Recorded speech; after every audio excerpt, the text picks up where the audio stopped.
오늘도 성령 충만을 사랑하여서 기도의 자리에 나오신 모든 대항의 가족들을 환영하고 축복합니다. 기도하겠습니다.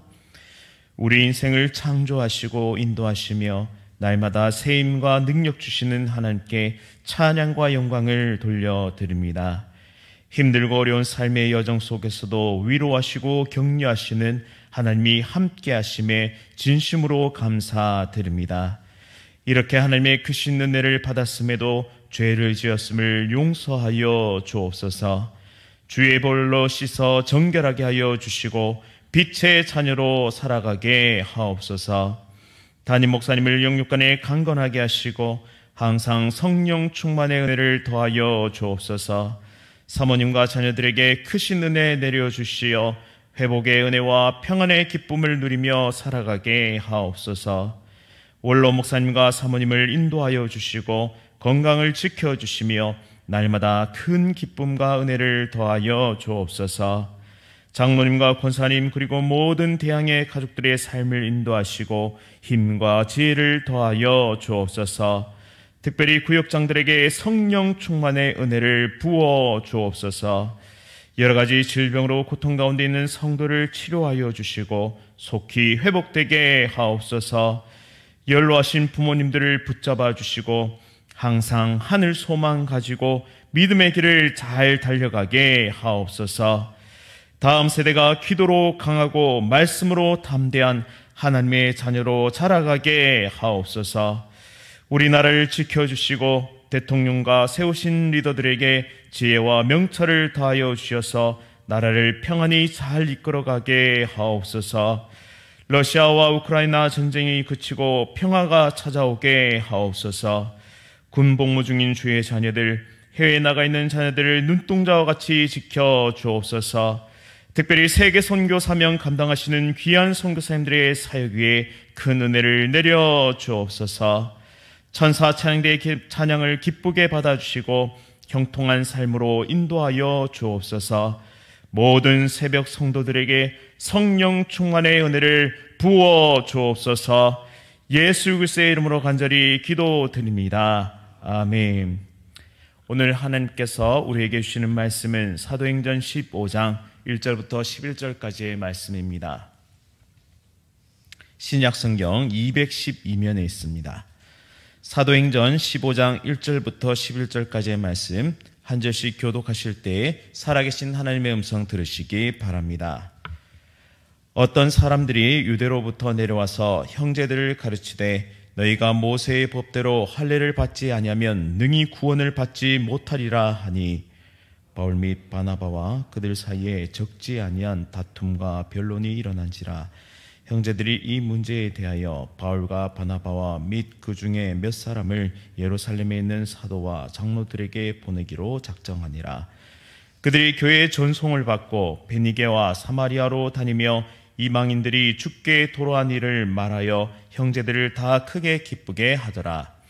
예루살렘에 이르러 교회와 사도와 장로들에게 영접을 받고 하나님이 자기들과 함께 계셔 행하신 모든 일을 말하매 바리새파 중에 어떤 믿는 사람들이 일어나 말하되 이방인에게 할례를 행하고 모세의 율법을 지키라 명하는 것이 마땅하다 하니라. 사도와 장로들이 이 일을 의논하러 모여 많은 변론이 있은 후에 베드로가 일어나 말하되 형제들아 너희도 알거니와 하나님이 이방인들로 내 입에서 복음의 말씀을 들어 믿게 하시려고 오래전부터 너희 가운데서 나를 택하시고 또 마음을 아시는 하나님이 우리에게와 같이 그들에게도 성령을 주어 증언하시고 믿음으로 그들의 마음을 깨끗하게 하사 그들이나 우리나 차별하지 아니하셨느니라. 그런데 지금 너희가 어찌하여 하나님을 시험하여 우리 조상과 우리도 능히 매지 못하던 멍에를 제자들의 목에 두렸느냐. 다 함께 읽겠습니다. 그러나 우리는 그들이 우리와 동일하게 주 예수의 은혜로 구원받는 줄을 믿노라 하니라. 아멘. 교회의 도전과 응전, 교회의 도전과 응전이라는 제목으로 말씀을 선포하겠습니다. 초대 교회는 내부적으로 외부적으로 많은 도전을 받았습니다. 하지만 그 모든 시련과 고통 속에서도 믿음을 잃지 않고 성장하며 부흥하며 성령님의 도우심으로 응전하여 그 모든 부흥과 성장을 경험하며 달려왔습니다. 마치 온실 속의 화초가 아니라 야생에 자라는 들풀처럼 그렇게 진한 향기를 내뿜는 신앙 공동체로 자라갔습니다. 이번엔 할례 문제로 도전이 시작이 되었는데요. 어떤 사람이 유대로부터 내려와서 형제들에게 바나바와 바울이 가르친 복음과 다른 복음을 전하기 시작하였습니다. 그 내용은 이것이었는데요. 모세의 법대로 할례를 받지 않으면 구원을 받지 못한다고 안디옥 교인들에게 전하기 시작했던 것입니다. 먼저 안디옥 교회를 살펴보자면 안디옥에서 서쪽 150km 되는 지점에 구브로 섬이 있었는데요. 이곳 출신 사람들과 구레네 시몬의 고향 사람들인 안디옥에서 복음을 전하기 시작했습니다. 이 안디옥에 예수님을 믿는 사람들이 생기면서 이곳에 이방인 교회가 세워지게 되었는데요. 이에 예루살렘 교회는 그들의 언어와 문화적인 소통이 가능한 구브로 출신의 바나바를 담임 목회자로 파송하게 됩니다. 그런데 계속해서 복음의 역사가 일어났고 안디옥 교회는 큰 무리가 모여들기 시작했습니다. 이에 혼자서는 도저히 이 사역을 감당할 수 없었던 바나바는 다소에 있었던 바울을 모셔와서 함께 동역하게 됩니다. 안디옥 교회는 거듭 부흥을 경험하게 되었고 성령님은 바나바와 바울을 선교사로 세울 것을 그렇게 명령하십니다. 자신이 목회했던 교회의 파송을 받아서 이 교회 공식 선교사가 되었을 만큼 이 신뢰와 사랑이 깊었던 그런 교회가 바로 안디옥 교회입니다. 성령님이 담임 목사인 바나바와 동역자인 바울을 들어 사용하셔서 안디옥 교회를 큰 부흥을 경험할 수 있도록 허락하셨습니다. 이 바나바와 바울은 매우 뛰어난 하나님의 일꾼들이었는데요. 인품과 그리고 학식에 뛰어난 사람들이었습니다.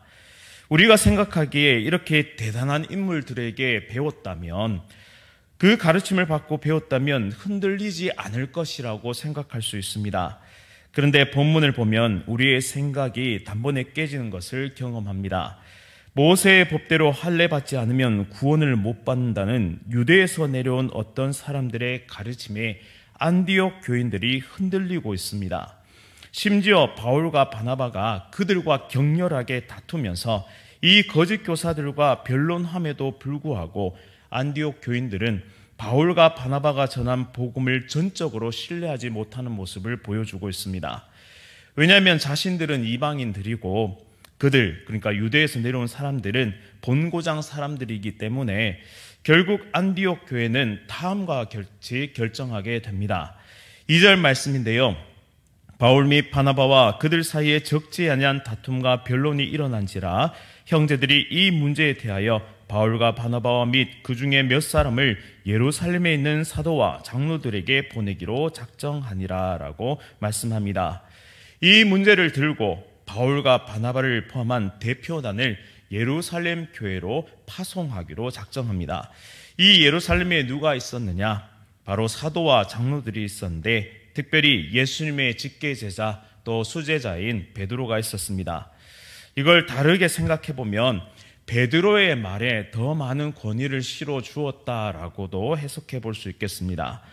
만약 우리가 바울과 바나바라면 어떤 기분이 들었을까요? 온 마음과 정성을 쏟았고 신뢰와 믿음 가운데 함께 성장했던 안디옥 교회 성도들의 결정은 지금 다른 문제 말고 이 할례 문제만큼은 바울과 바나바를 확신하지 못한다는 뜻이기도 했습니다. 바울과 바나바는 마음이 상하거나 실망하지 않았습니다. 자신의 모든 것을 바쳐 길러낸 이 안디옥 교회 성도들의 결정에 기꺼이 따르기로 합니다. 교회의 도전에 대한 바울과 바나바의 응전은 절대 힘으로 짓누르는 형태가 아니었음을 우리는 알 수 있습니다. 바나바는 안디옥 교회의 담임 목사였고 또 바울 또한 거기에 버금가는 사역자였습니다. 충분히 자신을 따르는 사람들이 있었고 힘으로 밀어붙일 수도 있었습니다. 하지만 그렇게 하지 않은 것은 그들의 모든 사역 원리가 바로 그리스도의 사랑이었기 때문입니다. 이 바울과 바나바의 여정이 절대 억지로 무겁게 가는 길이 아니었음을 3절을 통해서 우리는 알 수 있는데요. 3절 말씀에 그들이 교회의 전송을 받고 베니게와 사마리아로 다니며 이방인들이 주께 돌아온 일을 말하여 형제들을 다 크게 기쁘게 하더라라고 말씀합니다.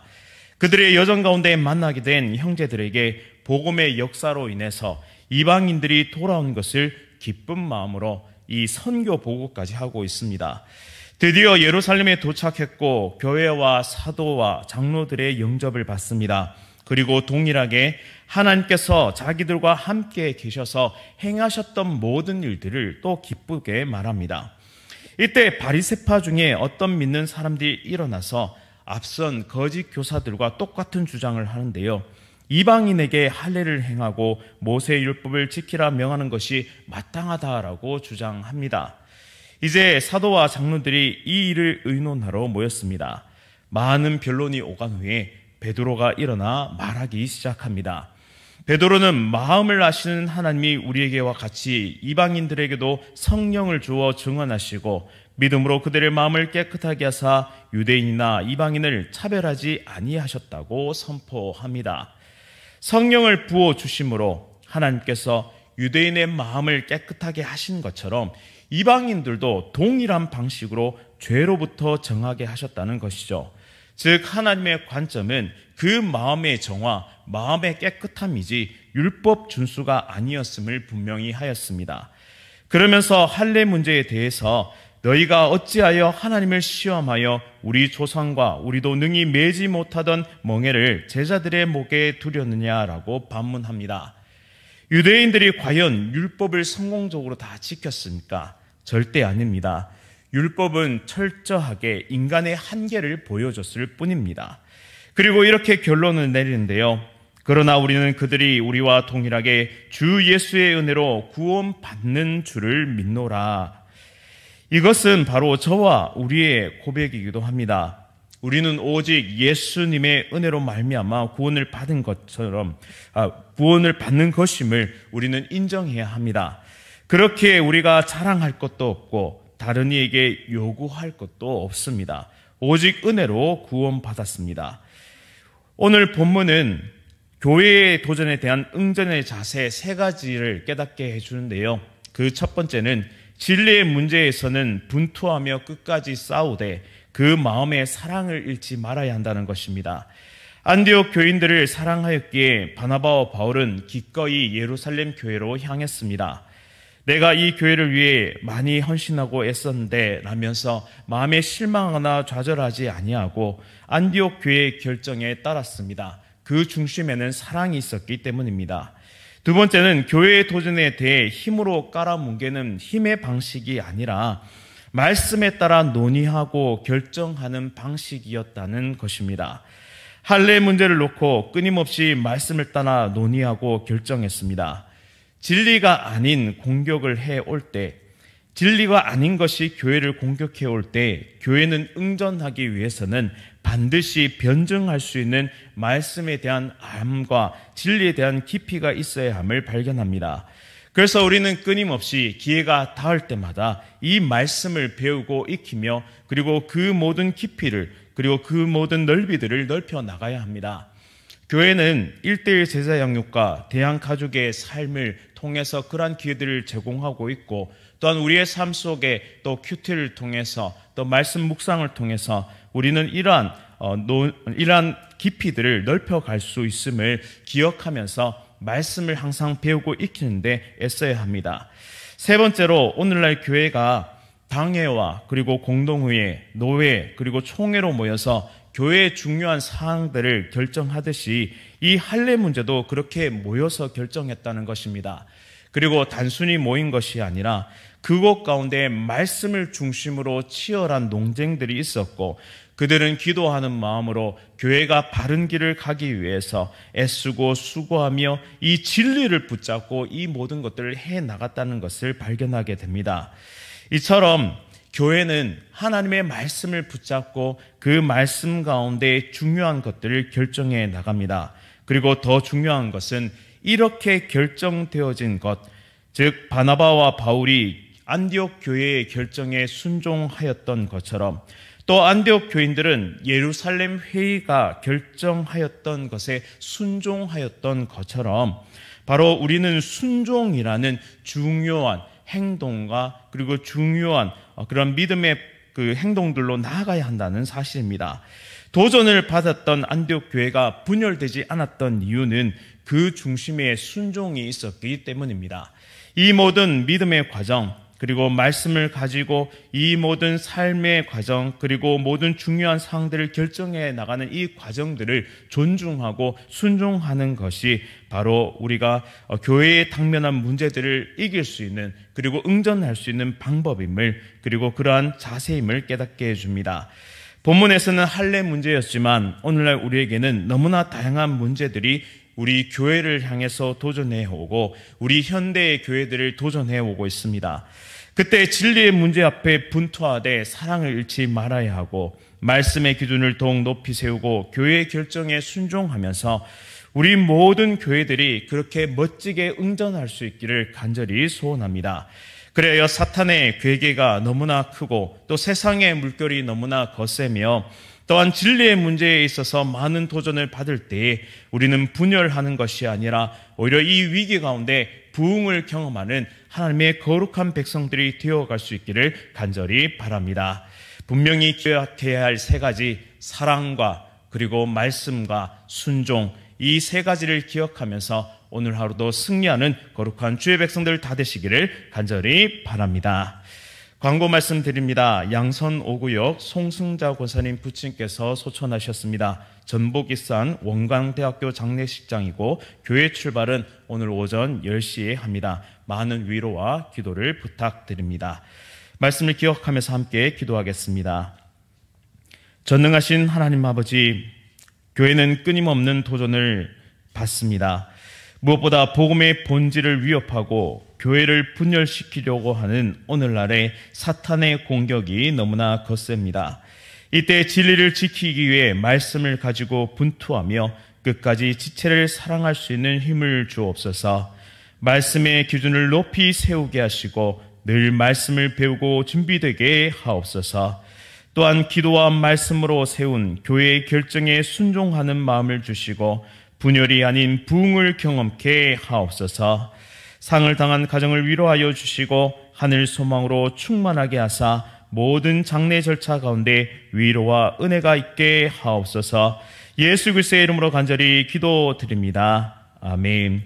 하늘에 계신 우리 아버지여, 이름이 거룩히 여김을 받으시오며 나라가 임하시오며 뜻이 하늘에서 이루어진 것 같이 땅에서도 이루어지이다. 오늘 우리에게 일용할 양식을 주시옵고 우리가 우리에게 죄 지은 자를 사하여 준 것 같이 우리 죄를 사하여 주시옵고 우리를 시험에 들게 하지 마시옵고 다만 악에서 구하시옵소서. 나라와 권세와 영광이 아버지께 영원히 있사옵나이다. 아멘. 오늘 하루도 성령 충만하십시오.